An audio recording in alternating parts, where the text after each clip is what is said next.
when my feet were really starting to hurt and I didn't want to move any further, I would think of and remind myself, this isn't a walk for you. This isn't a walk for fun. Like this is a walk to honor and to grow and to make a difference. Welcome to Truth and Reckoning, a broadcast from CELDF. In this program, we learn from frontline organizers fighting against environmental destruction, explore innovative strategies for movement building and rights of nature, and study effective action to defend our communities and live in right relationship with the land and each other. This is Djuli Lomboy, who's joining me from the Confederated Tribes of Grand Ronde in the coastal mountains of what's now Oregon, traditional territories of some of your ancestors, right, Djuli? And you just returned 4 or 5 days ago now from your prayer walk, which began at just outside of Astoria, near the mouth of the Columbia River, where the second largest river on the continent meets the Pacific Ocean. And you walked upstream to Hanford with a few breaks in the middle, a few intermittent spots where various circumstances happened. But you walked most of the way from Astoria to Hanford on foot, which in total is 300 plus miles. And folks who are watching this may have already heard about your walk and why you did it, but they may not have. So would you mind saying just a bit about who you are and why you decided to do this before we actually start talking about what the walk itself was like and your experiences? Sure. So hi, I'm Djuli Lomboy. Hello, I'm Djuli. I'm an enrolled member of the Confederated Tribes of Grand Ronde. I'm a descendant of Klickitat, Molalla, Wasco, Chinookan, Klamath, Filipino, Scandinavian, French Canadian, and German people. I was given this walk after spending a lot of time along the Rogue River last summer, and upon learning of the Hanford nuclear project history, learning of the projected AI data centers, and the nuclear fission plant and other industrialization plans along the river, it came to be like an epiphany. You know, I really feel as though the ancestors and the land really gave this to me. I don't feel as though I can take credit for it by any means. But yeah, that's a brief summary of myself and that. Yeah. Thank you. And you weren't aware of Hanford before, which a lot of people aren't. I mean, we have folks who are listening from certainly all across the country and some further. So can you speak a little bit about Hanford and what you learned that sort of led you in this direction? Yeah, I had learned that the Hanford site was part of the Manhattan Project from World War II. The project, what really struck me was that there's still nuclear waste stored there and it's actively leaking into the soil. And, you know, World War II was quite a while ago, and for this to still actively be an issue, and that's within just a few miles of the Columbia River, I was absolutely awestruck that this is even a situation. And you know, I've studied World War II pretty extensively. I mean, that was something that was taught all throughout school and everything. And I never once had learned about the Manhattan Project, or I mean about the Hanford nuclear site, and that's right in my backyard, really. Well, to expand on it too, because I've been researching more about Hanford. I've heard of it for years and have known some of the story, but researching it more in recent days, I've been reading Joshua Frank's book Atomic Days, which is about the Hanford nuclear site, and he says that Hanford is the most contaminated site on the North American continent and possibly the most contaminated site in the entire world. And to give people a sense of what that means, the a lot of the uranium that was used in bombs, not just during World War II, the bombs dropped on Japan, but also all the nuclear bombs made during the Cold War was enriched there too. I didn't know that so much of the nuclear weapons production came from Hanford. And so, another side of this that's affecting, another native community in the US is the uranium mining that's mostly taking place in the Southwest, around Navajo territory, Hopi territory, down there in the Four Corners region. There's been uranium mining. It's still happening now, but stretching back decades, which has left behind this incredibly toxic legacy there. All that material, or a large portion of that material, was shipped up to Hanford, where they took an already a naturally dangerous material, uranium, that was formerly buried underground in safe places in the rock, in solid rock. They brought it out of the ground, left behind a wasteland there, brought it to Hanford, and then they enriched it, making it far, far more dangerous, far, far more radioactive than it was previously.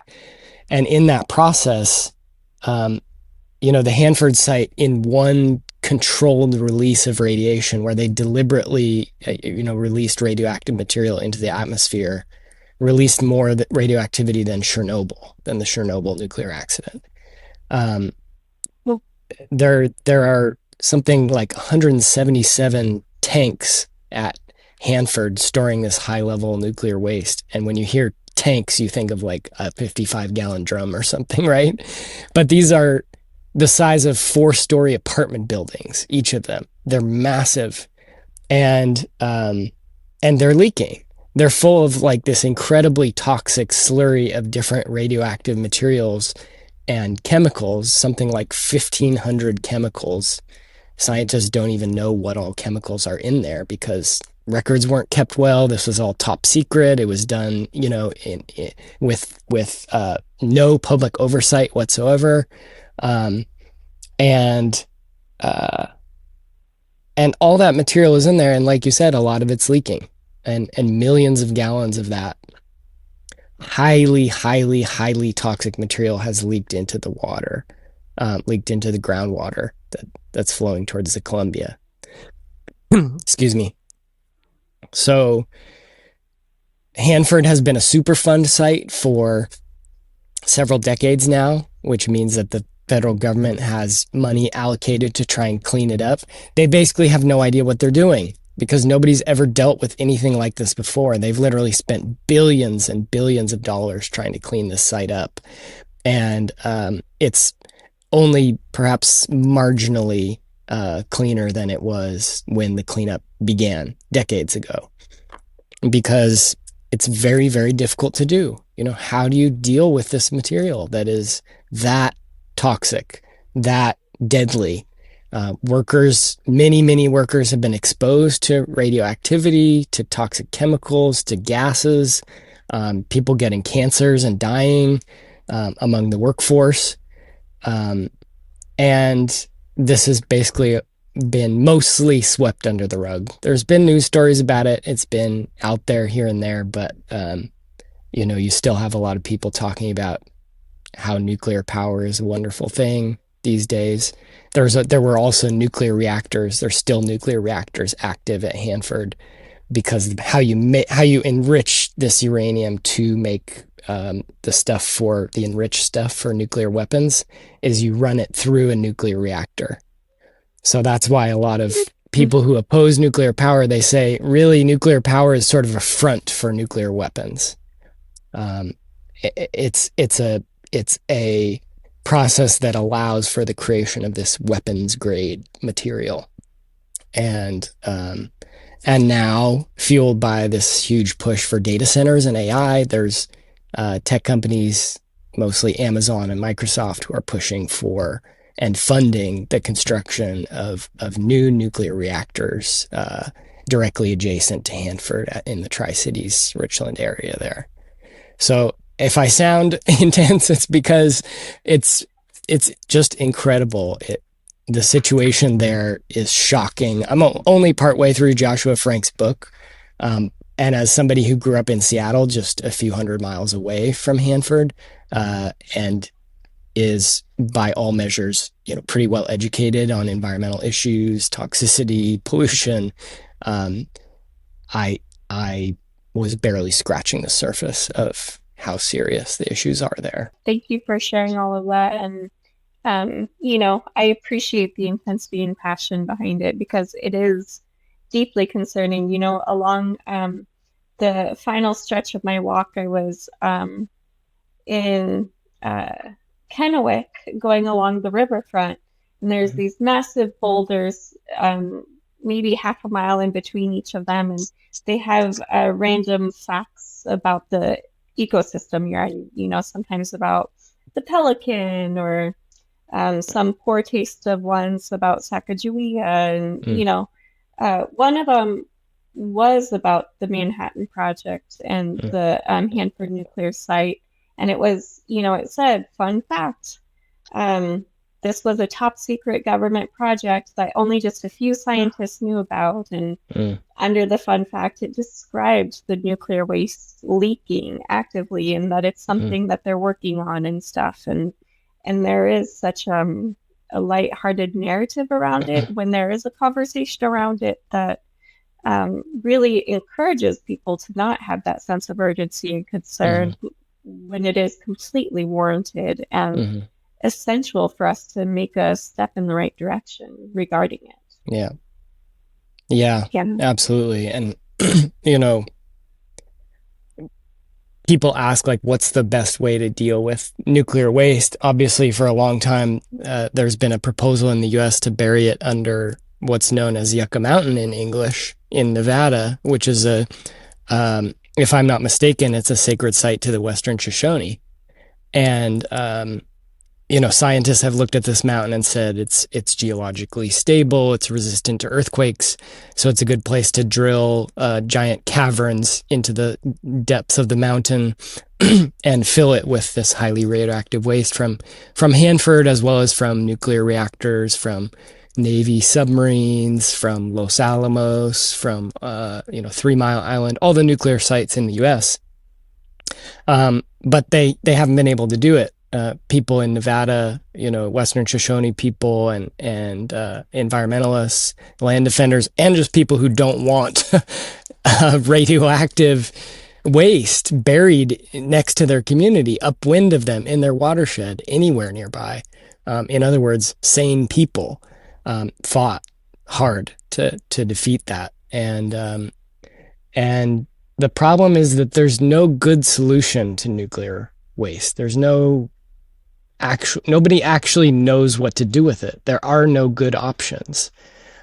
People talk about even extreme things like putting on spaceships and blasting it into the sun. But the problem is that if spaceships occasionally blow up, right? What happens if you spread nuclear waste over a whole continent through this measure? People talk about burying it in places like Yucca Mountain. The community is not going to let you do that. And B, there were all these procedures they were talking about trying to communicate to people, say 10,000 or 20,000 or 50,000 years in the future, that this is a dangerous place. Those people won't speak English. They won't speak any language that we speak today, if there are still human beings alive then. They may have a completely different understanding of the world, even symbols. So there was talk of using symbols like skulls and crossbones. But in some cultures, a skull is actually not perceived as a negative or dangerous thing. It's not. They don't have a negative conception of death. And so some cultures look at a skull as perhaps something to do with the ancestors, or, some other, they look at it completely different. So all of these anthropologists and linguists and scientists were looking at how do we communicate to people around places like Yucca Mountain that these places are incredibly dangerous. And they basically couldn't figure it out. There's no way to, once you've created this stuff, there's no way to protect the land, the water, and people, animals, and people from it. It's there. It's the story of Pandora's box all over again. Once that box is opened, you can't close it anymore. Um, so yeah, once again, I apologize for getting all fired up about this, but it's just crazy to me. It actually drives me crazy. Um, but Djuli, I want to hear a little bit more about your walk because you had a lot of experiences along the way. I know from a scary end to your first day to walking through some really beautiful areas to seeing some very industrial places, a lot of destruction, and then ending at Hanford. And I'm wondering, what stood out to you about those experiences? What were some of the stories or the thoughts that were coming to you? Because I know that for you, this was a spiritual practice. It was a prayer walk, and you were. I don't think you were trying to distract yourself in all these different ways. I think you were trying to be really present with what you were doing and where you were and what was happening around you and the history and the land and so yeah. If you don't mind, tell me about some of that, some of your experiences and thoughts and feelings along the way. Yeah, I appreciate that space to do so. I started out on the 14th of June. Was it the 14th or 15th? I'm drawing a blank now, but um, and I started near the mouth of the Columbia River, and I believe it was like a 10-mile walk that day, and it it was my first day up along, the highway. And so that was a mental shift. You have these cars speeding past you constantly for hours upon hours, and um, you know, so much roadkill. And not just, the larger species. There were a ridiculous amount of bees and butterflies that caught my eye, and um, so that was an interesting transition into it.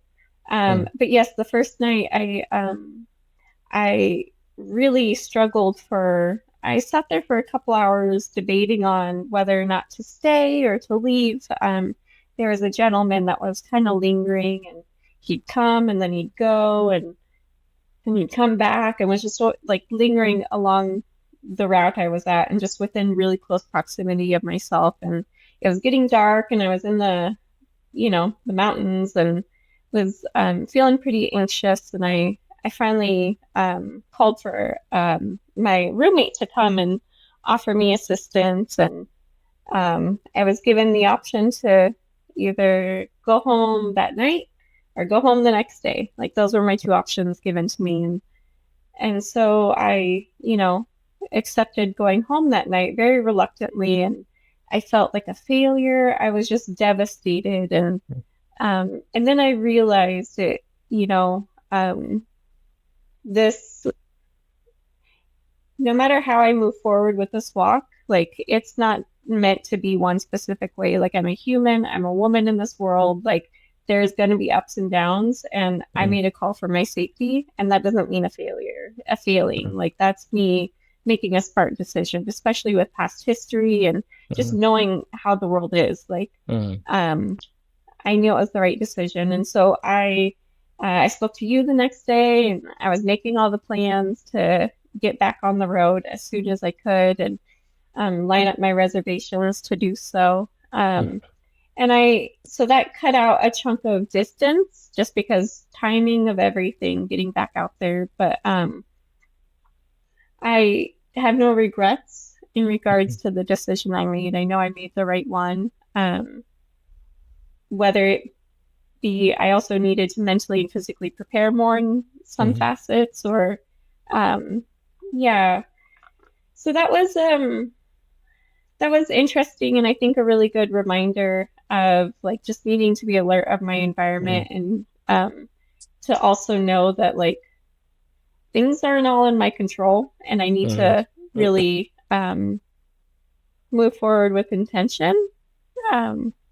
So I got back out there, and I was eager to start the next leg because I was starting in the Longview Kelso area, which is where that incident not that long ago happened. It was just in the end of May, um, where that rupture happened of this giant tank at the mill. Is it like a paper mill Yeah, type paper pulp mill mill. location? Hmm. Pulp mill, yeah. So all those chemicals were leaking into the Columbia River, and that really just got a little more fire going in me. So from then on, I had the privilege of hiking a bunch, and my body acclimated really. It was shorter legs to start, and then they grew more and more as I had along the route, and I got to experience a lot more intimacy with the river the further east I got. The further west I was, there had to be a lot more distance, whether it be cities, railroads, just lack of access to walk along it truly. And so that was really discouraging. I had moments of thinking like, what am I like, what am I doing? Like, this doesn't feel like a river walk. Like like I was really doubting my routing and what I had planned. But I also started to realize that that's the reality. Like, that's just the reality, being a Native woman, being a Native human, being any human in this day and age, or really any animal, any living thing. Like, it is hard to access the river. And the reality is there is such a strong, forceful human presence, and it's very selective who gets to experience that. And I think that was a very humbling realization of that's reality. And if I wanted just some beautiful luxury river walk, I can schedule that at another time and be more intentional of just a simple facet of that. So that was something that I was grateful to fully conceptualize and appreciate, because that took away some of my frustration and doubt of the route and everything.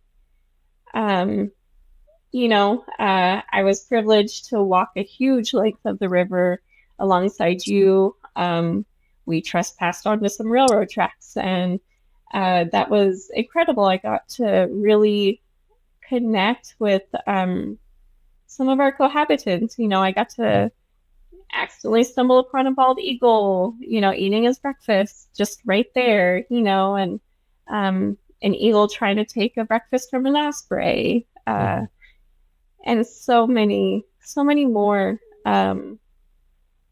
brethren out there, and also just to be able to see the vastness of the river. Like, it is such a beautiful force, and she seems so tame at this point, and that's due to all of the dams and everything. You read upon the history of her, and that's what goes through my head, is just how much more powerful she was, just this force. And to see her, and I know she's still definitely a force, like that.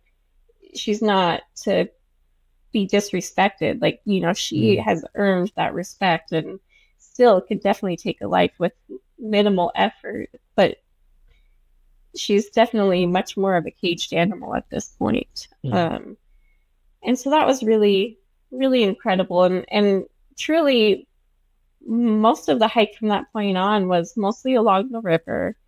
Or within a greater distance of, or shorter distance of it.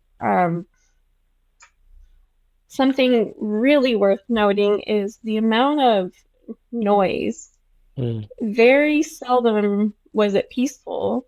Even when I was camping, up in the mountain in Eagle Creek, like, you could still hear the train, you could still hear traffic. That was a nonstop presence that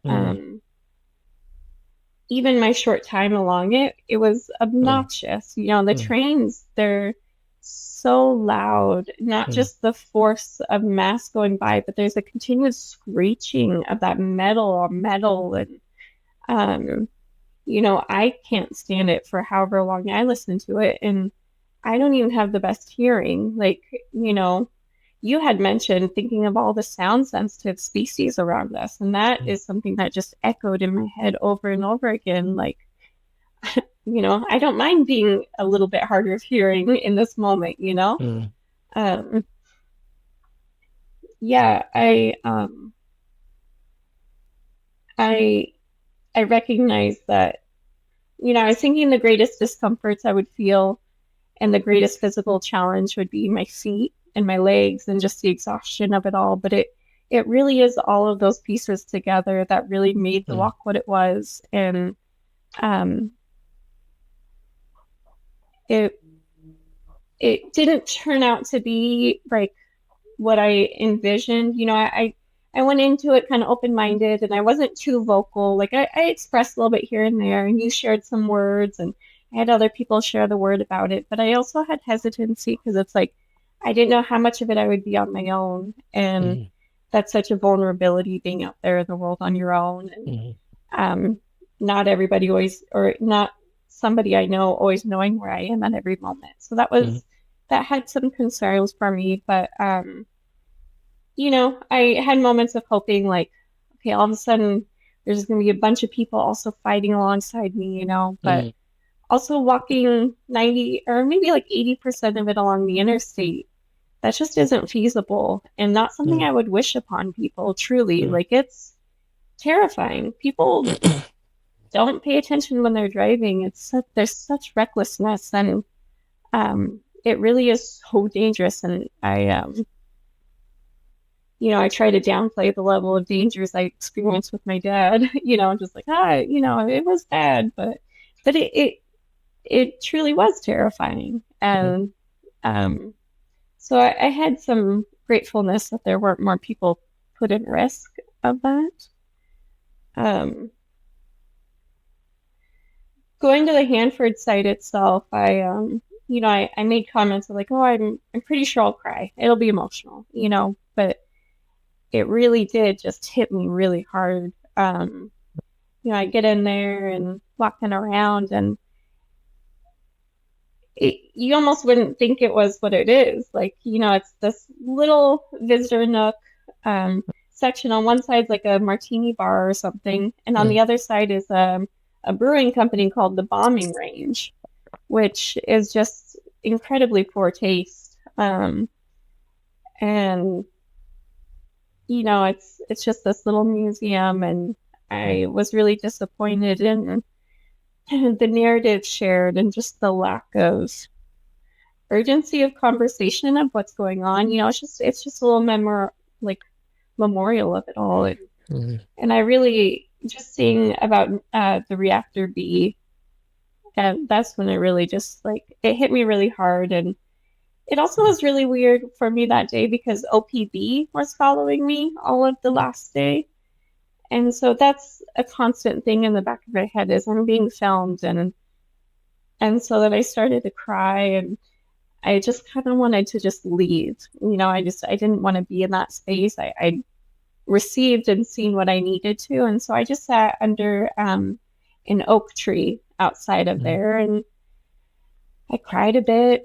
I smudged and I sang, um, mm, and I just sat in the grass and just absorbed and tried to start processing as best as I could. And mm, that processing is continuing to happen. And mm, I definitely feel the only way I can express the realizations of it and everything is what I feel like I would imagine like a coming of age ceremony or a mm, Tamanawa ceremony where you get your spirit power.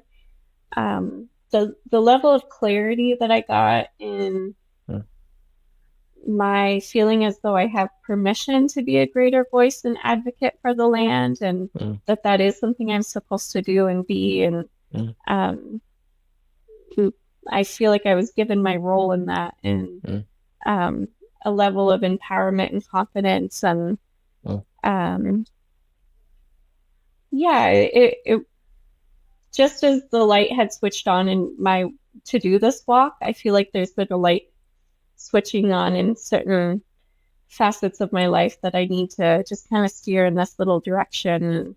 mm, Um, yeah, so it that's a brief summary. Sorry. mm. No, thank you very much for sharing that. I'm honestly just tearing up listening to you tell the story because, um, you know, a lot of most of us in this culture, we don't really live on the places where we live. We don't really live on the land. You know, we live in our houses, we live on our phones, we live in our cars, we live in our schools and our workplaces. Um, we live in restaurants and movie theaters and shopping malls. And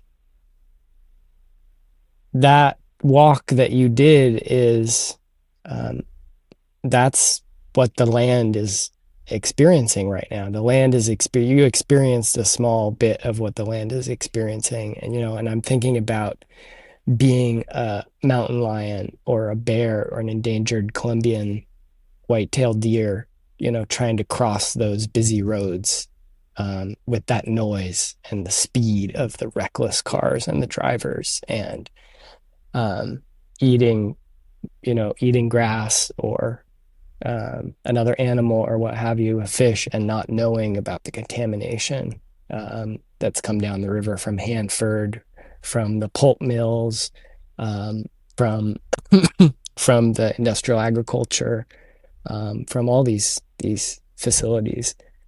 Um, and the thing that just was breaking my heart too, as you're talking about Hanford, is I didn't know this until I was researching Hanford for Bright Green Lies sometime in probably 2019 or so. But the section of the Columbia River that flows through Hanford is called the Hanford Reach. And it's actually considered the healthiest section of the Columbia River because it's the longest undammed section. It's a section that has the most natural edges to the river, where because of the nuclear facilities, because of the top secret military nature of these facilities, they kept everyone out. There's no city along that section. There's no extra roads. There's no major developments. There's the nuclear contamination, potentially some of the worst in the world. But that's actually not as bad for the river as what's happening elsewhere along the river. And when I learned that, it just hit me like it just walloped me to learn that. And I hadn't thought about that while I was walking with you or preparing for this interview. I just didn't think of that until you were talking about being there. And I was thinking about that experience that you were saying about the western part of the river being so hard to get to, being so walled off. And, you know, my ancestors come from Europe, Ireland, Portugal, Norway, England, what's now Ukraine, some different areas. Excuse me. And all of those ancestors used to live with the land. You know, they didn't used to live in shopping malls and cars and workplaces. They used to live with the land, meaning they knew who their neighbors were, non-human neighbors. They knew where the springs were. They knew what season the flowers would bloom. They knew when the berries came. They knew when the weather changed. They knew what the signs were of coming drought or coming storms. They knew all these things and a million things more that I can't even conceive of, because they were there, living it day after day, and not just day after day, but generation after generation, and passing it down. And that was gradually, they went through their own process, right? In England, it was called the enclosure of the commons, where, you know, an elite class, the ruling class of England, took all these lands that people had lived with in common for hundreds, thousands of years, where places where people fished and gathered firewood and went to hang out with their families and traveled through freely and so on. And they put fences around it. They put boundaries around it and said, you're not allowed to be here anymore. This is private. And that's so emblematic of the split between people and nature that, the dominant culture is all about, of splitting us off from the rest of life on this planet, and um, and separating us, and there's an old um, like cartoon image that is so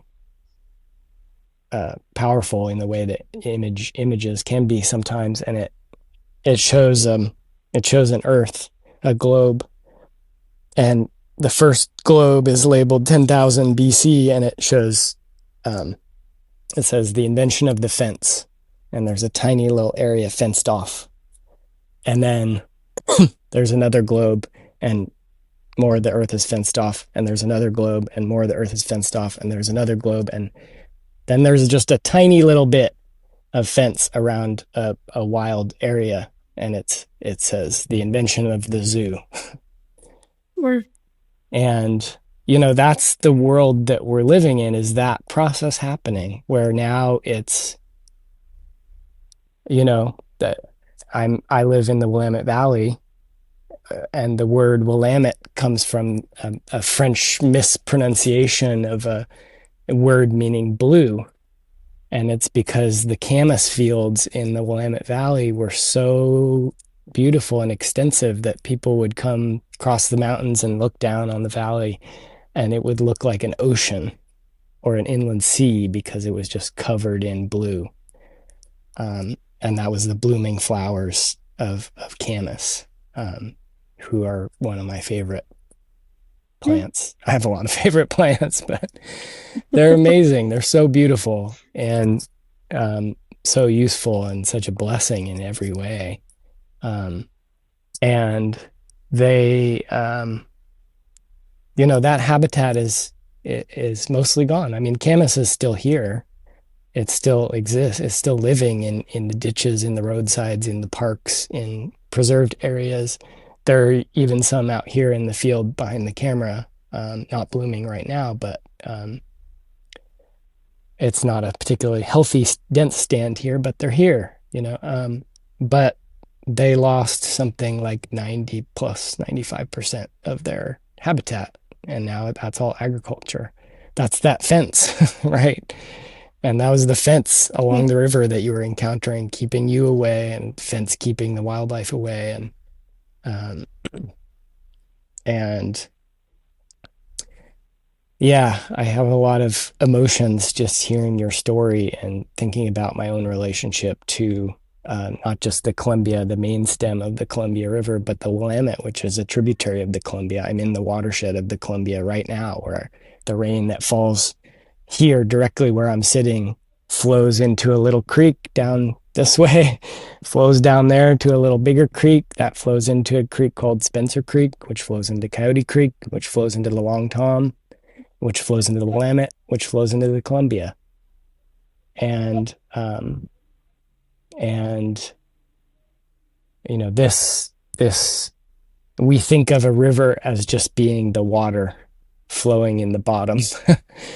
But a river is not just the water. That's like saying a person is just, I don't know. It's like saying it's like trying to isolate a person to their body and then being surprised when they can't survive in outer space or something like that. Because we're breathing, we need food, we have waste, which becomes nutrients for other things to grow. And the river is this process. She's this cycling, and that includes the rain, the clouds, the forests of this land that helps create and cycle that rain, the mountains, the glaciers on the mountains, which are melting right now, the soil which holds the water, the wetlands which are the sponges, the beavers who help hydrate those waterways, all of these things. And when you perceive the river as that, then the scale of the harm that's being done, and has been done already, becomes more apparent. I think you realize how much has really been changed. And you know, I'm sorry in a way that you have to face that reality, like we all do. You know, in some ways, it's no surprise to me that so many people choose to, in some way, choose to remain ignorant of these things, choose not to engage with them, because the depth of the grief that comes with a real understanding of what's happening is, it's a lot. And I know it sounds like that was something that was with you along the journey and on that last day as you were at Hanford there. So Yeah. thank you for feeling that, you know, because that's something that we are taught to do in the dominant culture, is to numb ourselves to that pain and to not see it and to close our eyes. You know, it's a horrific thing, but I'll say it because I think it's important. You know, in a lot of the animal testing that goes on, and certainly historically, one of the things that scientists and corporate employees and so on doing animal testing would do is cut the vocal cords of the animals that they were testing on, because if they could hear the cries of the animals who they were torturing, essentially, then that made their job hard to do. And it feels to me like the numbness that we have in this culture, by and large, to the destruction of the natural world, the suffering that this dominant culture is inflicting, the loss that has already happened and continues to accelerate, that is so hard to bear. And so in some ways it's not surprising that numbness is so widespread. Yeah. No, I appreciate you sharing all of that. And I'm really grateful to be in a position to have capacity. And you know, it was intolerable, the discomfort of learning these things and coming to these realizations, and that really got the fire moving under my feet, you know, burning under my feet. I know, got the fire going within me to really, like, I can't just sit aside and live in good conscience with it myself. Just like, I couldn't numb myself. You know, I recognize that. And, you know, a huge contributing factor in myself even having capacity to do that was a couple of years ago, I did a ketamine assisted psychotherapy. It's a newer treatment to help with mental health disorders. And, you know, there's current pushback against it with the current parties in place. But there is so much empirical data and anecdotal data and experiences that, you know, they describe that hole within yourself. I've heard it as the soul wound. Yeah. And that truly was there. And the ketamine assisted psychotherapy really helped me really start to heal that soul wound and connect with the world around me. And of course, I cared about nature and I cared about all living things and the land and the water. Like, I didn't want bad to happen to it, but I was so human-centered prior to it. And it really did expand my thought and capacity. And I'm so deeply grateful to have been able to receive that modern day treatment and to have the privilege of being aware and cognizant and caring. Like, it is a privilege to be able to care. It's also a heavy, heavy burden, you know, and that's something I thought about. I wasn't just carrying the pack on my back while I was walking. You know, I was carrying the weight of the ancestors. I was carrying the weight of the future generations and the current generations of all species. And that's something that really, like, when my feet were really starting to hurt and I didn't want to move any further, I would think of and remind myself, this isn't a walk for you. This isn't a walk for fun. Like, this is a walk to honor and to grow and to make a difference. And, you know, I believe in radical compassion, and I recognize so many people of all backgrounds are, a product of their experiences, and that's of their parents and whoever raised them's experiences. And we have so much technology in front of us and around us to use, and I want to be a contributing factor in helping push forward a greater source and resource of technology and use of it. And that doesn't mean just more AI data centers and things like that. It's really being intentional with each step forward. And I'm so grateful for people like you that are, raising their voice and really speaking for all of those that can't speak up for themselves, whether the vocal cords were cut or they just don't have the capacity or tools to be able to speak in general. It's such a privilege to be able to do that and to take what little life we have and really just make the most of it. And making the most of it isn't just the American dream of getting as many cars and, the nicest house and stuff. I used to be in pursuit of all of those things, and really that ketamine treatment helped me realize, helping heal the people and helping heal the land is the only way to move forward. And that, I was hiking with my dad along the interstate one day, and he's like, man, I wonder how many people think we're just really poor folk walking along the interstate. And I said,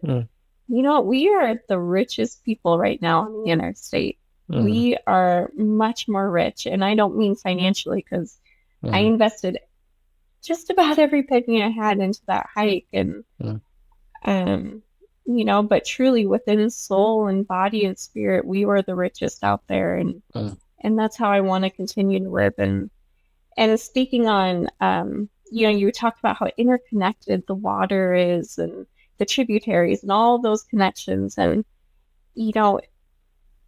I wasn't just fighting for the Columbia River and all of its tributaries. I'm fighting for all waterways, all of our brothers and sisters down in the Southern Hemisphere, fighting for the Amazon rainforests and all of their waterways. And I think of the wars overseas and all of those landways, the land, the waterways, the people that are impacted so greatly. And it's not just a fight for my direct ecosystem. It is for everybody and everybody's ecosystem. And I hope that this empowers people to really feel that they can contribute and make a difference. And, through resistance, change will come about. But through complacency, nothing will change. Sorry if that was a bit much. No, it's not. It's true. It's the truth. While we were walking, you told me about your nephews, Djuli, and how they were really excited about your walk and wanted to join you. And I'm wondering what your reflections are in terms of this. What's going to come of this for you? Because it sounds like there's a commitment, a renewed, strengthened, deepened commitment to this work, and and I'm really inspired. I was very inspired by your walk, because so much of the environmental work, the land protection work, solidarity work, all kinds of good things that people are trying to do in the world today doesn't really involve a component of sacrifice.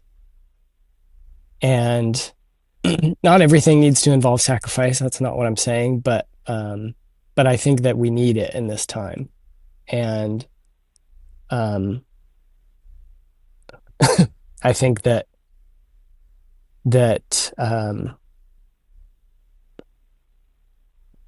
it's very easy to be complacent as these things continue to happen. And I think that the physical sacrifice, the mental sacrifice, the financial sacrifice, not using that term in strictly a negative connotation, but also in the sense of sort of an offering, a surrender of oneself, one's ego, one's pride, one's well-being, one's priorities or other plans, other desires, um, surrendering those to something larger is both really difficult and really admirable. And so, I know that your nephews, like I said, and your students there, different people were following along with what you were doing. And I'm wondering, because you were talking about walking in the future, about trying to make this into Well, something. Maybe it's too early to tell, and that's fine. I'm not putting any pressure on you, but out of curiosity, um, what are your thoughts on that? yeah, well, Laura Feldman had planted a seed in my head when she had come and visited me and wished me well upon one of my lakes. She had asked if I was going to hold any open discussions or conversations or speak anywhere of my experiences. And um, that's something that I think I probably laughed at her instantly. I don't know. Not something I ever thought of or would have ever considered, but that really didn't leave my head, and Mm, it hasn't. And it's actually something I've been researching, and I reach out to my tribe to see if maybe I could hold a discussion at the museum. And I think I am going to hold some conversation, public speaking moments, opportunities along the river. mm, mm, I'd like to do it at the Sandy River Delta.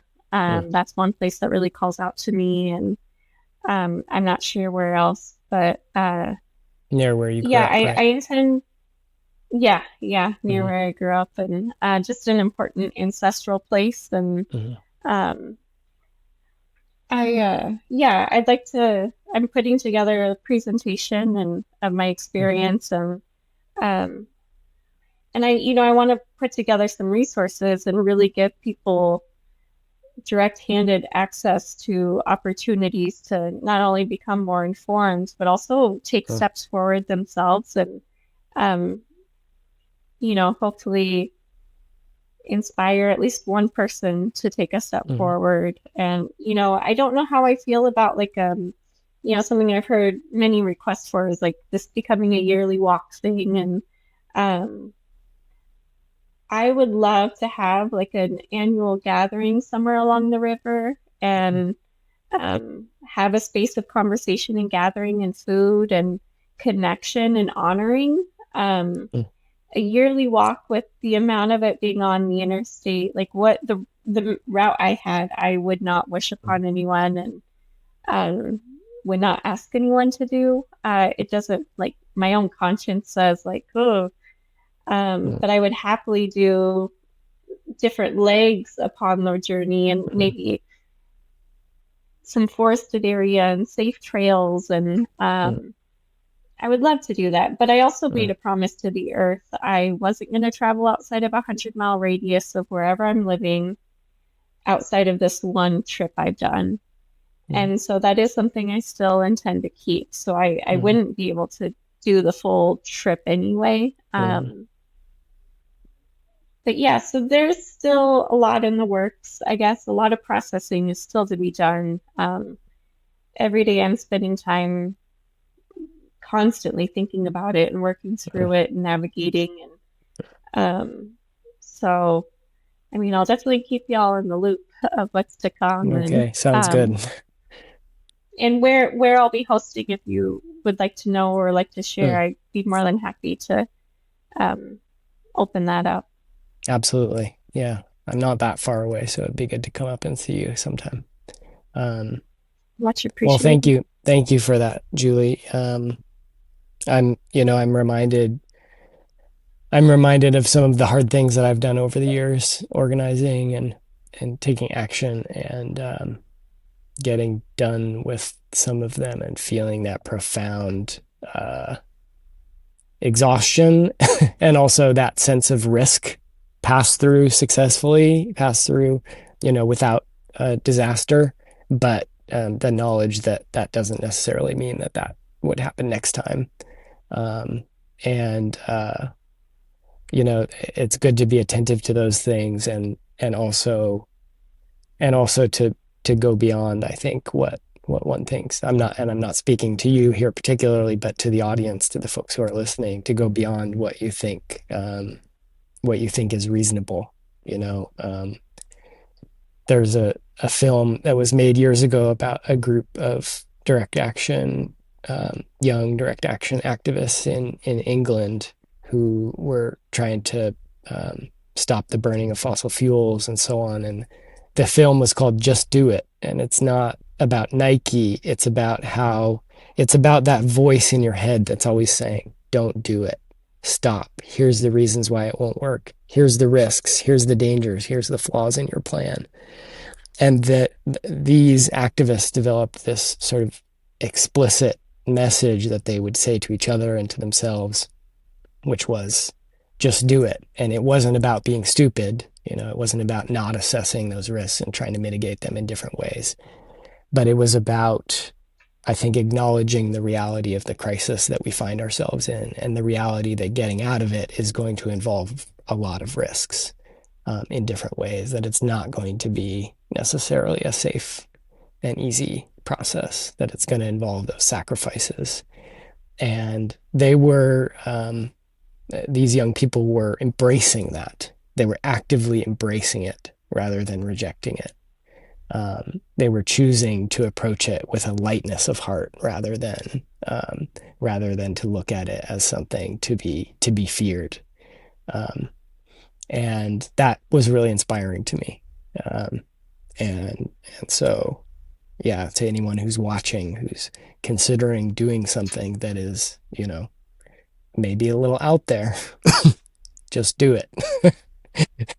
Do it smart, do it with thought and intention, but do it. Because we need to make peace with that voice that tries to stop us, that says that it's not reasonable. And I know, you know, having conversations with you before the walk and ongoing, I know that voice was active in you just as it's been active in me at many, many times. You know, we all have that voice telling us, you know, this is a really dumb idea. You shouldn't do this. And you know, that voice has value. That voice is trying to tell us something, but we can't be controlled by fear too in these times. We need to find balance with that. So hopefully that's helpful to some people listening.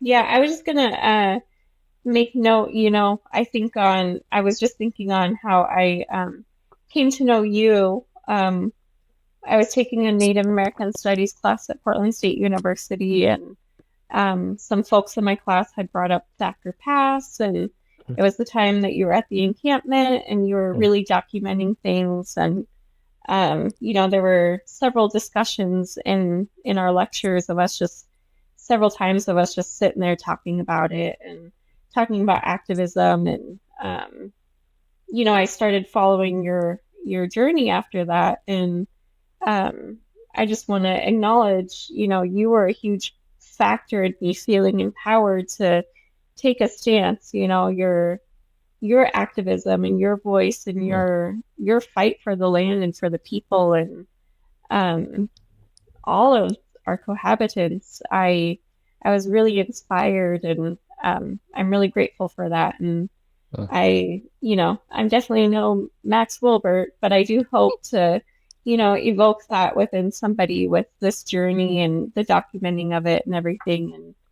And you know, I just want to say hi, Masi, to you, and express my appreciation loudly of that. And yeah, hi, Masi. Hi, Masi, to you as well, Julie.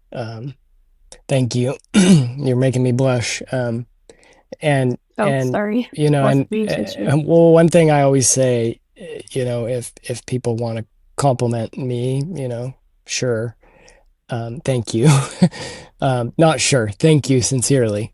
But also, I just try to emphasize to people that I'm not particularly special. You don't have to be a special person to do these things. You don't have to be perfect. You don't have to have everything figured out. You don't have to be incredibly skilled in this area or that area or all the areas. You have to be determined. You have to have a heart. You have to be committed. But you don't have to be exceptional. You can just be you and still do these things. And that's all I am. I'm just a guy who cares a lot and, has intention and determination and has tried to make things happen with some successes and some failures, like anyone else. And I've had a lot of those experiences, not exactly the same as you mentioned in that first day, but a lot of those setbacks that feel like, what am I doing here? What is this path I've set myself out on? Or a lot of self-doubts about, I'm not good enough. I don't have the skills. I can't figure this out. Why isn't it working? But one of the quotes that I stumbled across years ago that I shared with you, which again is just wisdom from somebody else who's been through this all before and passed it down to us. I don't know who, because it was anonymous, but it was an old saying that the master has failed more times than the beginner has even tried. And I love that saying, because it just reminds us that failure is part of the process. And failure is how you learn, and mistakes and setbacks are how you learn. You can't skip that step, unfortunately. You can learn from other people who learn from their mistakes. You can skip, parts of it. You don't have to make catastrophic failures. Ideally your failures will be relatively small and minor. But there will be failures. So be prepared for that. But don't let that stop you, because you have to go through the failures to reach the successes. The master has failed more times than the beginner has even tried. And if you stop yourselves from trying, then you'll be a beginner forever.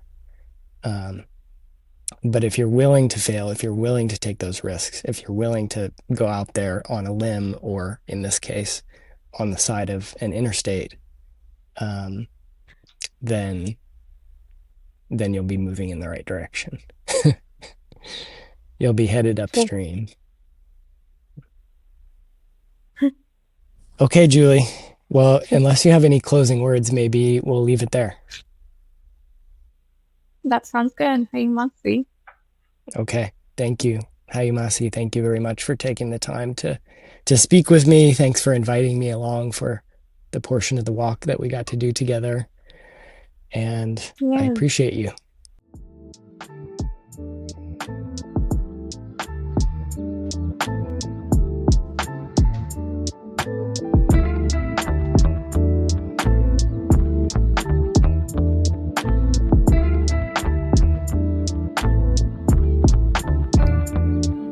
I want to thank you for listening to our show and let you know a few ways you can support Truth and Reckoning. First, share this broadcast with your friends and family. Leave a positive review via your podcast app.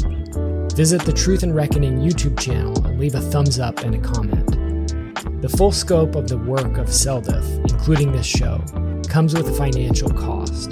So if you're able to make a donation, go to CELDF.org. That's CELDF.org. But most importantly, our goal for this show is to empower you to take action. So the best way you can show your support is to get involved with your community and protecting the place where you live. Thank you very much.